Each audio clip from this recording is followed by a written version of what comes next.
We take you to Australia for an interesting conversation with Julie Mellae. Wait till you hear what she has to say and her book, what it reveals. It's called Australian Lyme Crimes, the Global Disgrace. Julie, thanks for joining us on the show. I think you have such an important message. Kate, thanks for having me. Tell us what made you write this book. Why did you write the book? Kate, in Australia, ticks in our natural bush environment are rampant. And I didn't realise how dangerous they were until I was bitten several times and over time became chronically ill. Now, I was visiting doctors and telling them about my weight loss, my brain fog, my shaking, look, I was just a train wreck of illness.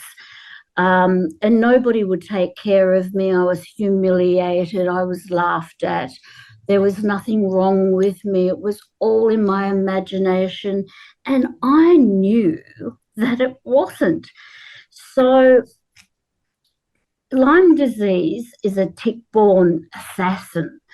I think it's akin to a global terrorist attack, leaving millions globally dead and disabled in its wake. I did manage to find a doctor who tested me and looked after me, but it did take 18 months to get there. And he told me that Lyme disease is what I had. It's banned in Australia. The government stance is we do not have Lyme disease in Australia. And I wanted to know why. At this time, I was developing neurological dementia as a co-infection of the Lyme disease. And I thought, look, I'm not having that either. I'm going to start researching this. This can't be true. None of this can be true, that I cannot find any help. So the Lyme bacteria is a drilling spirochete, and it causes carnage and co-infections like anaplasmosis, which carries a US patent, Epstein-Barr virus, chronic fatigue syndrome. It affects every single system of the body, and some of the cruelest infections occur in the brain and cause severe neurological damage, which presents like MS, Parkinson's disease, dementia, motor neuron disease, Morgellons disease, which is fibers and other detritus under the skin, which feels like barbed wire. It eats through human flesh. We know now that Lyme bacteria is sexually transmitted and crosses the placenta to infect the unborn baby. And what we're witnessing now is a crisis, just like HIV AIDS, where no bureaucrats are listening. You know, patients become so dangerously ill, they're unable to pay mortgages, pay rent, pay for food, transport, or even basic medications. It's a desperate situation to be in. Patients lose friends, patients lose family, they lose everything. And just under a third of Lyme patients suicide because life is just too desperate. Now, I couldn't understand why there was no treatment until I started to research. I came across a whole lot of US military documents that I discovered in my research, and the story that unfolds is more criminal and more sinister than anybody could imagine.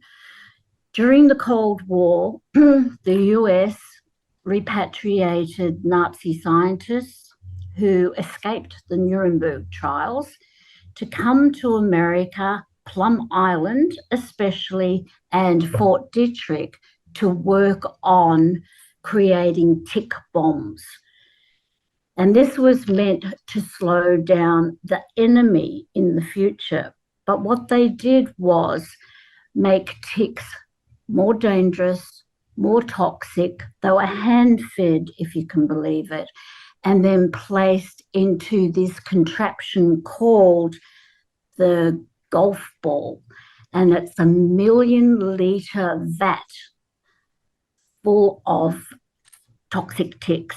Now, these ticks were sprayed aerially by military aircraft over innocent civilians on the ground to see what sort of damage it did.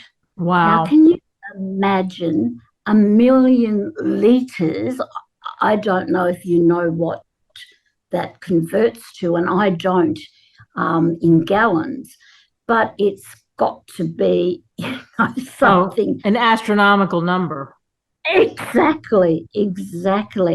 So they've sprayed live ticks over innocent civilians around Maryland. Who knows in other places? Canada's done it. Australia, I discovered, was working with the Russians as early as 1943, doing what? Tick research and development. Wow. But Australia says we do not have Lyme disease in Australia. America says, oh, look, maybe we have Lyme disease, but we're not treating it. And basically what happened was the Allied nations all signed a non-disclosure to say, yes, they would agree to research, develop bug biowarfare, but they would never acknowledge it and they would never treat it. And that's certainly true for Australia. What happened next is that, you know, people have just gotten sicker and sicker. Americans can't get any help unless they've got full medical insurance, which they can't afford anyhow. And Australians just die, you know, or living with these dreadful co-infections. They can't even get Social Security because Lyme disease does not exist in Australia. What do you hope? Let me stop you there. Because you've got incredible research in the book. What do you hope people take away, Julie, from reading your book? What do you want them to take away? I want them to know the truth of why they're so sick. I want them to know the truth of why they can't get help.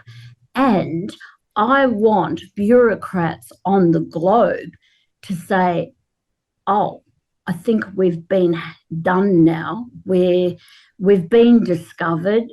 They know what's happened. And we want change. We want compensation. We want to be cared for. We want to be acknowledged. We don't want to be treated like lepers. And can you imagine all these little babies being born with parents of Lyme disease who come into the world themselves with Lyme disease? And they can't be treated. They won't be treated. And it's such a complicated disease. And it was deliberately made complicated so that it could not be discovered, so it could not have a handle put on it. For you, is it gratifying at least that you know that you did this research because this horrible thing happened to you and you're trying to help other people? Oh, absolutely. Absolutely. Although while writing the book, I grieved with the information that I was discovering. And I'd shake my head in disbelief and talk to my family about it and say, look what I just found today. Look at this. And they just couldn't believe it. But I had gotten hold of a whole lot of military documents, which I do put, which is in my book. And, you know, there are a couple of the co-infections of Lyme disease that have patents. So the patents I've also put in my book to show that This thing is a manipulated, man-made disease. Wow. There's just so much that you unpack in this. And as you say, the military documents you found, they're there. You trace the steps, you see what's happened here. Julie Mellae, this is a groundbreaking book. You can get it on Amazon, Barnes & Noble, Australian Lyme Crimes, The Global Disgrace. Thank you for coming on. Thank you, Kate, for having me.